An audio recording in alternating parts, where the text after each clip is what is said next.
So,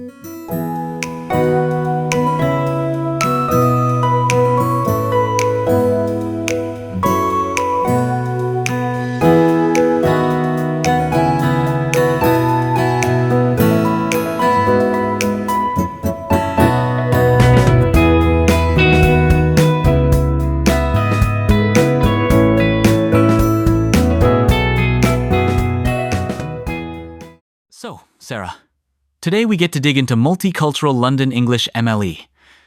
This variety has exploded across London in the last couple decades. Are you as excited as I am to unpack how it's changing the city's soundscape? Absolutely, Paul. MLE is basically the soundtrack of modern London life these days. What fascinates me most is how it's not just about words.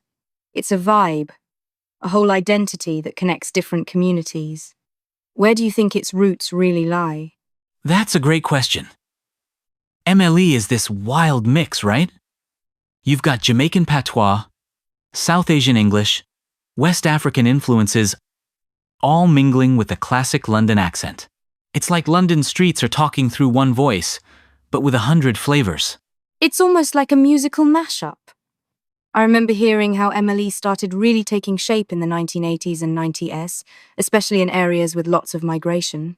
The way words and sounds shift in MLE shows how dynamic London culture really is. Funny you mention the 80s and 90s. It's true MLE is most common among young people, especially in East and South London. But what's wild is how quickly it spread to other age groups and neighborhoods. I've noticed that too. It's almost like being London now means speaking at least a bit of MLE, even if you didn't grow up in Hackney or Peckham. It's like a linguistic badge of city life. Since you brought up identity, Sarah, I keep thinking about how MLE pops up in grime music, YouTube clips, or even on TV shows. It's not just street corners anymore, it's front and center in London's pop culture. Yeah, and it's not always used by people who grew up with it either. I remember watching a detective show where the main character suddenly used a bit of MLE. It felt both authentic and a little surprising. So, let's get geeky for a moment. What's actually different, sound-wise, when someone's speaking MLE compared to RP or Cockney? Oh, there's so much. For starters, vowels shift like the word face sounds closer to fess. And there's a really distinctive rhythm, a kind of punchiness, that's different from the elongated RP sound. Plus, some consonants get dropped or changed. I've noticed those th sounds often become an f or v, like thing turns into fing. It really gives MLE that gritty, urban edge. There's also the grammar. People might say, I was for everything like we was going out, regardless of the subject. And the slang. Words like bear for a lot or mandem for my friends. They're everywhere now. It really shakes up standard English. I hear "in it" at the end of almost every sentence on the bus these days. Do you think these expressions will stick around? Or are they just trends? Great question. I think some of these features are here to stay, especially how words flow into each other in MLE. Connected speech in MLE is rapid-fire syllables get squished and words blend together. It's almost like a linguistic shortcut. It makes conversations feel super quick and energetic. I've noticed it can be tricky for outsiders to follow, though almost like you need a secret decoder ring to catch every word. Totally. A friend of mine moved to London and was honestly lost during her first group chat with locals. She said MLE felt like a different language at first, but after a few weeks, she started picking it up like learning the rules of a new game. That transition is so real.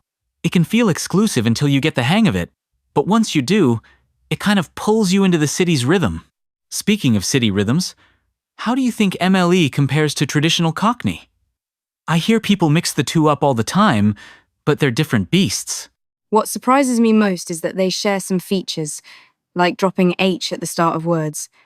But Cockney is rooted in working-class East London, while MLE feels more globally influenced.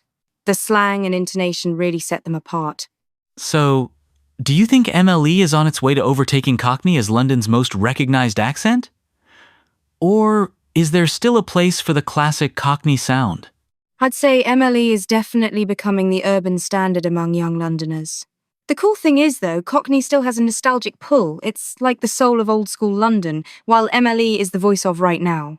That actually brings me to something I've been thinking about. How do people feel about MLE? There's still a lot of stereotyping, right? Definitely. And it's a real mix. Some folks see MLE as fresh and authentic, while others unfairly link it with negative stereotypes. But I think as it keeps spreading, those attitudes are slowly shifting. It's becoming just another side of London's identity. Looking ahead, do you think MLE will keep evolving? Or could it eventually become the new standard like RP once was? Honestly, I see MLE just getting richer as it absorbs influences from even more languages and cultures. London's always changing, and so is its language. Maybe in a few decades we'll be talking about MLE too on this podcast. Now that's a future episode I'd love to record. Thanks for breaking this down with me, Sarah. London's voice never stands still, and neither do we.